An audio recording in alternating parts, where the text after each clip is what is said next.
शत्तिला एकादशी की व्रत कथा। आप सभी को ये कथा सुने से पहले आप अपने हाथ में फूल ले लें, फिर हाथ जोड़कर ध्यान से इस कथा को सुने। पौराणिक कथा के अनुसार पृथ्वी पर एक ब्राह्मणी का निवास हुआ करता था। वह ब्राह्मणी बहुत आदर्शवादी, सत्कर्म करने वाली और परम विष्णु भक्त थी। ब्राह्मणी हमेशा पुण्य कर्म करती रहती थी, लेकिन उसने जीवन में कभी भी अन्नदान नहीं किया था। हिंदू धर्म के 5 महादान। एक बार भगवान विष्णु उस ब्राह्मणी के उद्धार हेतु पृथ्वी पर आए और उससे भिक्षा मांगी, लेकिन ब्राह्मणी ने उन्हें भी मिट्टी का पिंड दे दिया, लेकिन अन्नदान में नहीं दिया।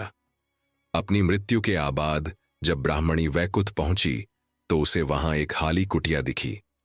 ब्राह्मणी खाली कुटिया को देख कर बहुत निराश हुई और उसने भगवान विष्णु से जाकर पूछा कि जिंदा रहते हुए इतने पुण्य कर्म करने के बाद भी खाली कुटिया उसे क्यों मिली।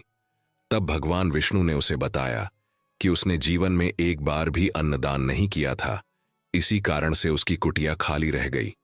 इसका उपाय भी भगवान विष्णु ने उसे बताया और कहा कि जब उसे लेने स्वर्ग की देवियां आएंगी तब वह उनसे माघ माह में आने वाली एकादशी के बारे में जाने, उसका व्रत रखे और पृथ्वी पर जाकर जीवों में अन्न का दान करे। ब्राह्मणी ने ऐसा ही किया और जब वह लौटकर भगवान विष्णु के धाम आई तो वहां मौजूद कुटिया अन्न और तिल से भरी हुई थी। यही कारण है कि इस एकादशी का नाम शत्तिला एकादशी पड्डिधा, और इसी कारण से इस एकादशी पर अन्न और तिला के दान का बहुत महत्व है। इस कथा को सुनने का सबसे ज्यादा फल मिलता है, लेकिन अगर आप इस कथा को किसी को सुनाते हैं तो ये आपको 2 गुना फल की प्राप्ति कराता है। अब आपने जो फूल लिया था उसे विष्णु जी के चरणों में अर्पित कर दे।